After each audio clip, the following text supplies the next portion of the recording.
So now we have learnt about very basics like probability, events, conditional probabilities, etc. So now we are slightly getting more, going into deeper, in the sense you are talking about an event, right, which has multiple outcomes, right. You are talking about an event which has multiple outcomes.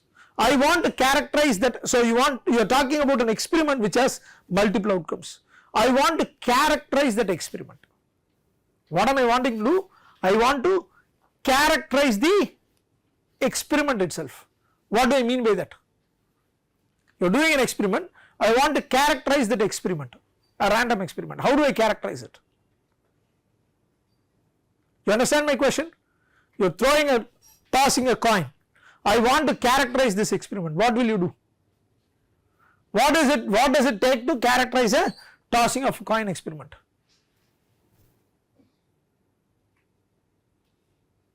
You understand my question? Till now we talked about probability, what is an event, etc.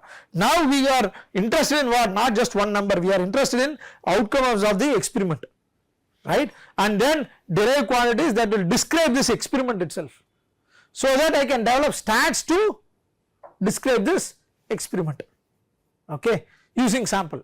Now how do I characterize an experiment? What is the best way to characterize an experiment? Let us say tossing of a coin. What do? The experiment is, I will start from simple and then take it complex. Tossing of a coin. What is the sample space? Head and tail.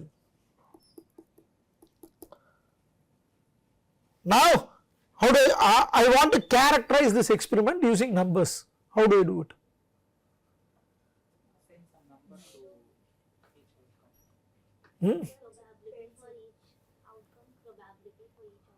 Probability for each outcome, okay, probability for each outcome.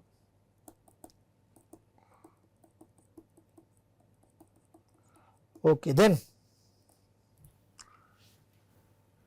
is that numbers now?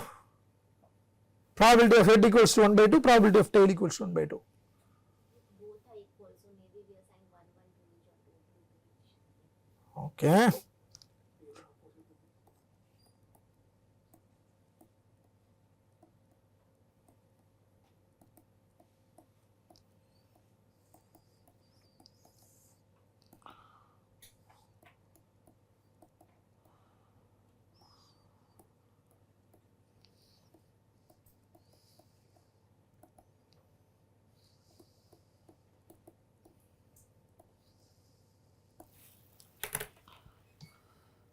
So here is what I am we are going to do. When we say characterize an experiment, I want numerical outcomes.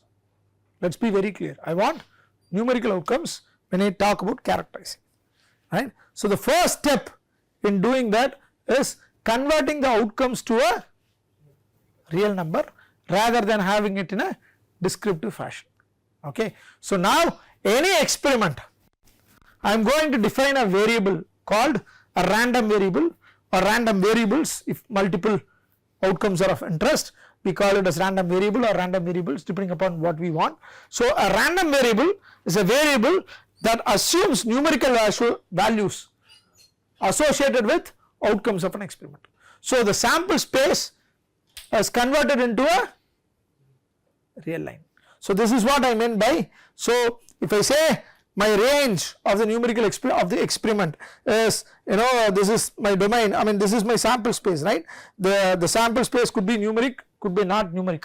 The hidden in tossing of a coin, it is not numeric, the sample space is head or a tail, it is not numeric, right. Now what do? The simple example, sample space, I have two outcomes. I use a random variable called x that maps head to 1 and tail to 0. So x assumes 1 when head and tail when and 0 when tail. What have I essentially done? I have converted the sample space or I have mapped the sample space into a real line. That is the first step. Why? Because if I have to quantify or characterize, then I have to convert the sample space into numerics. I cannot have good, bad, ugly and then talk anything numerical. I have to map the sample space to a real number. That mapping is done by using a variable called random variable. Now I can ask a question, what is probability of x? What is P of x? Now the entire experiment is characterized by a variable called random variable. You don't talk about sample space, etc. You simply say x is the random variable that describes the temperature in this room, period. X is a numeric, in this case x is a numerical value which takes any number 0 to infinity, right. So now on, when I talk about random experiment, the moment we think of random experiment, you have to think about a random variable associated with the experiment which maps the sample space onto a real line, okay. Now the next question I can ask is, what is the probability of x? Probability of x, is it going to be one number now? Earlier it is one number if you are, because you specified one outcome. Now probability of x is what is going to be it? It is going to be a, it is going to be a distribution. Why? For a head it is 1 by 2, for tail it is 1 by 2. Now what is x? For 0 the probability is 1 by 2, for tail, for 1 it is probability is 1 by 2. So does it have one number? It is a distribution. So if I have to talk about probability of x, I will have what? 1 by 2 for 0 and 1 by 2 for 1. So it is the distribution of, probability distribution of x. It is not probability of x, it is distribution of x, because x is supposed to take multiple values, and for each value of x you have a probability, and when you plot P of x, it is a probability distribution. That is why we call it as probability distribution, okay. That is why the title I have mentioned it as probability distribution. So what characterizes the random experiment now? Probability distribution of random variable, not just the random variable. Random variable is nothing but the sample space. If I want to know the maximum about random experiment, what do I want to know? I want to know the maximum possible about a random experiment. What is the maximum you can know about a random experiment? The probabilities of the outcomes. Anyway you know that you cannot know the exact outcome. By definition you cannot know the exact outcome. So what is the maximum you can know about the exam, know about this?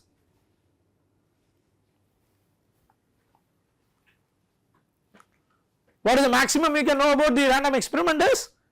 Probabilities of the sample space, in which case it is nothing but probabilities of the random variable x. So P of x is the maximum one can know about the random experiment. Clear? Does it make sense? P of x is the maximum one can know about the random experiment. Understood? But can you get P of x from your sample? So the maximum you can know about is what? P of x. True P of x will you ever know? True P of x you will never know. It is like, if you know, it is next to what God knows, to be frank, because that is like knowing the truth. True P of x is not known. True P of x, if you know, that is like the maximum one can, mankind can know about a random experiment, maximum is true P of x. Unfortunately true P of x is also not only truth is not known, true P of x is also not known. Philosophically people say, right, truth is not never known, truth is never known, because by definition of a random experiment you say that the outcome is uncertain. Not only that, true distribution itself will not be known. Why? If you want to estimate true distribution, what is probability by definition? What is probability by definition? Frequentist approach. What is probability by definition? Limit n tends to a, n tends to infinity, n of a by n. So if you want to know the, to measure the true probability distribution, what you should do? Or if you want to measure the probability of x, measure it with a very high accuracy, what do you need to know? N has to be infinity. Can you do that? That is like measuring the entire population, not possible. So, true P of x is never known, and it is also very bad idea to estimate P of x. Okay, I will tell you even before I jump further, P of x is never known to you except for simple cases, except for throwing of a coin, tossing of a coin, which are all not that much interest to us. There P of x will be known to you because that is a simple experiment, but in all real life situations P of x will be never known. What is the probability distribution of my voice at various frequencies? Everybody is biomedical engineers, most of you, you know what is frequency. Why is it important? Probability distribution of my frequency of my voice. Why is it important? Voice recognition. You say Google, it recognizes you. How does it do? What does it look for? Distribution of frequency content of your voice. That is what is unique to you. Your vocal cord, the way you generate is different from me and different but unique. What to look for? Fingerprint, iris, all of this is what? We are looking at the distribution. And to give you an idea, 10 years back, your voice recognition in Siri or mobile apps would be pathetic. Today, how is it? It recognizes your voice also. Earlier it is mainly Caucasian. Today it is possible for every country. Why is it? That is one area where speech recognition, where people have tried estimating the probability distribution itself because of availability of large amount of data. Google recorded billions of voice data. Okay, so they also call it as an experiment. Speaking is an experiment for them. You may wonder what is there, but they will have big recorders, data storage. It will be hundreds of millions of people voices processed, so that they can train their networks to be accurate. Today, even if you speak, or even in a remote village, somebody speaks even in Tamil or native language, Google still picks it up. Why? They are trying to estimate the probability distribution itself, which is next to the maximum one can know. Okay, but that would require huge amount of investment and data. So typically we do not estimate P of x. Although P of x is the maximum one can know about a random experiment, P of x is not estimated from the sample. Why? Because it is very costly. There are very few applications like signal processing, I mean speech processing, where people have tried estimating P of x. Today Alexa is very common, anybody's voice it will recognize. That is because there is so much amount of data which is used. Okay. So P of x is the ideal thing to have, but estimating P of x is very difficult, keep in mind. Okay. And P of x will itself depend upon two kinds of random variables. One is continuous, the other one is discrete. Okay. Discrete, the sample size is limited. Continuous, the sample size is larger. I told you with decimal points. Discrete is typically like integers, the sample space is restricted, whereas the continuous random variables, the sample space is typically larger, and depending upon that your probability definitions will also vary. For a continuous random variable, as I told you, I cannot ask what is the probability of a single point. Why? Probability is defined usually over a what? Over an interval within this region, an area, right? Whereas for a discrete random variable you can talk about point probabilities. Okay. And now probability distribution is also the same rules of probability, because it is a collection of outcomes. Probability distribution, I mean random variable is nothing but assigning numerics to the sample space, that is all. So probability of random variable is nothing but assigning probabilities to all the outcomes, that is what it is, and all the rules of probability follow. And if you want to look at this is the plot, usually happens this way. So this is like probability distribution of x, two graphs I have shown you, right, x in the left and the right. Okay. You can think what is now the probability doing here? what is the probability here? It is like weighting for each number, right? Your outcome 0 is weighed high here compared to outcome 1, 2 and 3 and 4, right? So probability is like a weight associated to the outcome. You understand? Probability is nothing but weight associated to the outcome of an experiment. The more the probability, the more you know that the more likely it is going to happen. It is more. So now look at this, these two distributions are different on the left and right. Now I want to characterize this probability distribution. How do I do it? I want to characterize these two probability distributions. Remember, I cannot estimate the probability distribution from sample.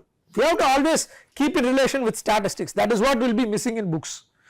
What is important is I want to characterize this probability distribution using statistics, using data. One thing I told you is what? You cannot characterize this probability distribution completely because it will require large amount of data. So we will not estimate the probability distribution.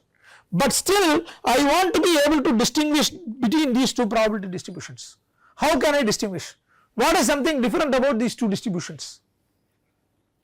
Anybody tell me, Kevin, what is different about these two distributions? Look at the left and right. How do you characterize? How do you distinguish between these two? Okay. So will they both the center points be same? No. Is there more to the left or more to the right? More probability in the first case, there are more probability to the left, whereas in the other case it is like morely uniform, right? And there is a peak in the first one to the left. Again, here how is the peak distributed? Almost equal. Now related with your mean, variance, etc. That is what we are doing actually. When you talk about mean, variance, etc., what are we trying to do? We are trying to characterize the probability distribution of the random variable. Mean is a way to characterize a probability distribution. Variance is a way to characterize probability distribution. Skewness, left or right, is a way to characterize distribution. The kurtosis or the peak with the valley, that is a way to distinguish. And there are cumulants, etc. I will not get into, there are several orders, but these are ways to characterize the probability distribution without even knowing the probability distribution. Okay, we will do it from the samples. How to do it, we will talk about it. Okay, so now, so far good, so far so good everybody, right? What is the probability distribution, why is it important, and we are characterizing, and some of the ways to characterize the probability distribution is using these quantities. Okay, and we all know what is a cumulative distribution. I do not think I should explain, it is summation of probability distributions. Okay.